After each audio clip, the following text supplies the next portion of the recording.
اسماعیل بن ابراہیم یعنی ابن الیہ نے ابو حیان سے، انہوں نے ابو زرعہ بن عمر بن جریر سے، اور انہوں نے حضرت ابو ہریرہ رضی اللہ عنہ سے روایت کی، کہا رسول اللہ صلی اللہ علیہ وسلم ایک دن لوگوں کے سامنے تشریف فرما تھے۔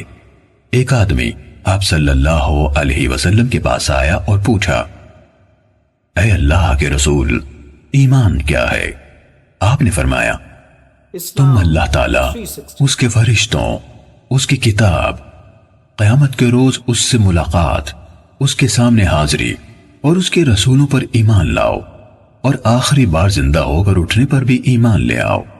اس نے کہا، اے اللہ کے رسول، اسلام کیا ہے؟ آپ نے فرمایا، اسلام یہ ہے کہ اللہ تعالیٰ کی عبادت کرو، اس کے ساتھ کسی چیز کو شریک نہ ٹھہراؤ، لکھی یعنی فرض کی گئی نمازوں کی پابندی کرو، فرض کی گئی زکوٰۃ ادا کرو، اور رمضان کے روزے رکھو۔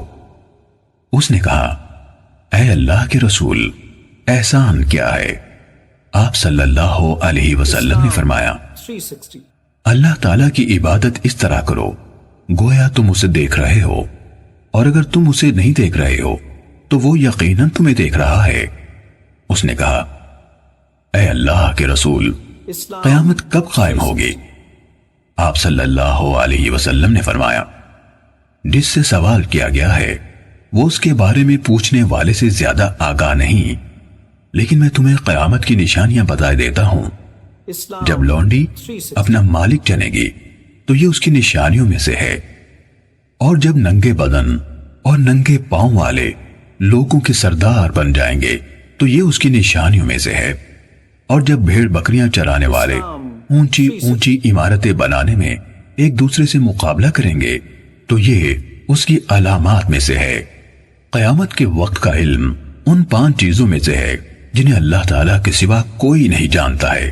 پھر آپ صلی اللہ علیہ وسلم نے یہ آیت پڑھی، بے شک اللہ تعالیٰ ہی کے پاس قیامت کا علم ہے، وہی بارش برساتا ہے، اور وہی جانتا ہے کہ ارحام یعنی ماؤں کے پیٹوں میں کیا ہے۔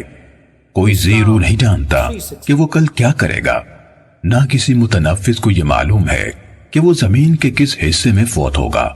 بلا شبہ اللہ تعالیٰ علم والا خبردار ہے۔ حضرت ابو ہریرہ رضی اللہ عنہ نے کہا، پھر وہ آدمی واپس چلا گیا تو رسول اللہ صلی اللہ علیہ وسلم نے فرمایا، اس آدمی کو میرے پاس واپس لاؤ۔ صحابہ کرام رضی اللہ عنہم اسے واپس لانے کے لیے بھاگ دوڑ کرنے لگے تو انہیں کچھ نظر نہ آیا۔ رسول اللہ صلی اللہ علیہ وسلم نے فرمایا، یہی جبرائیل علیہ السلام تھے جو لوگوں کو ان کا دین سکھانے آئے تھے۔ صحیح مسلم حدیث نمبر 97۔